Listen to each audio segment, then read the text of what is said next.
చంద్రబాబు నాయుడు ముఖ్యమంత్రి అవ్వాలి, జనసేనకి సీట్లు రాకూడదు, ఆ ఓట్ బ్యాంక్తో ఈయన ఒక 100-150 సీట్లు సాధించాలని నేను ప్రయత్నం. ఇవన్నీ రాష్ట్ర ప్రజలు గమనించట్లేదా? నేను ఒకటే అడుగుతున్నా, నీ సామాజిక వర్గం 3% ఉంది, 30 సీట్లు ఇచ్చుకున్నావు. 20% ఉన్నటువంటి సామాజిక వర్గం ఆయన వచ్చి పార్టీ సపోర్ట్ చేస్తే ఆయనకి ఇచ్చిన సీట్లని 24, అవి కూడా అడిగిన చోట ఇచ్చావా? నీవు ఎట్టి బస్సులో నువ్వు కూడా గెలవలేని సీట్లు వాళ్ళకి ఇస్తావు.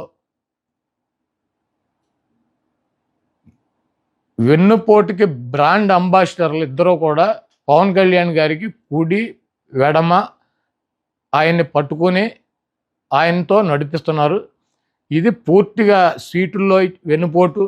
రేపు ఎన్నికల్లో పవన్ కళ్యాణ్ గారిని ఏదో మేము జగన్మోహన్ రెడ్డి గారు ఓడిస్తాకి ప్రయత్నం చేస్తున్నాడని ఎల్లో మీడియా వస్తుంది.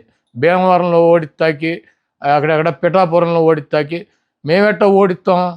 ఇప్పుడు భీమవరంలో 54,000 ఓట్లు టీడీపీకి వచ్చినాయి, 60,000 ఓట్లు పవన్ కళ్యాణ్ గారికి వచ్చినాయి, 70,000 మాకు వచ్చినాయి.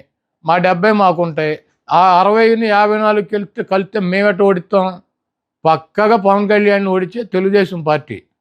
పక్కలో బళ్ళెం ఎందుకు, షేర్ అడుగుతారు, వీళ్ళతో న్యూసెన్స్ అని చెప్పి చంద్రబాబు నాయుడికి తెలియదా? తెలుగుదేశం పార్టీ కేడర్కి తెలియదా? తెలుగుదేశం పార్టీ వాళ్ళు ఓటేస్తారు పవన్ కళ్యాణ్ గారికి.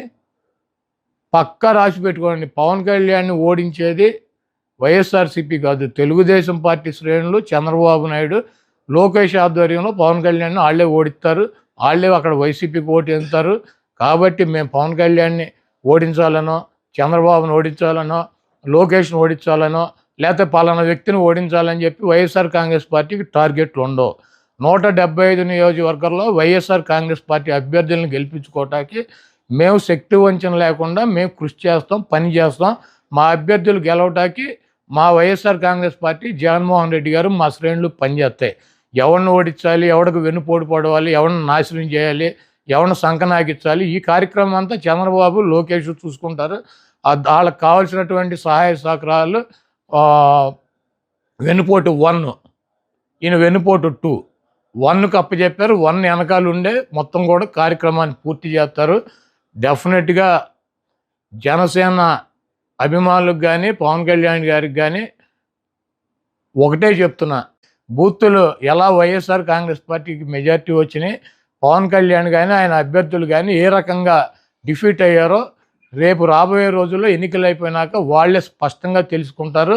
చంద్రబాబు నాయుడు చేతిలో వెన్నుపోటుకు గురవుతున్నటువంటి పవన్ కళ్యాణ్ అప్రమత్తంగా కనుక లేకపోతే, ఆయన శ్రేణులు అప్రమత్తంగా లేకుండా గుడ్డిగా ఈ 420ని దొంగలనే కనుక నమ్మినట్లయితే డెఫినెట్గా పవన్ కళ్యాణ్ మూల్యం చెల్లించుకుంటాడు రేపు రాబోయే ఎన్నికల్లో.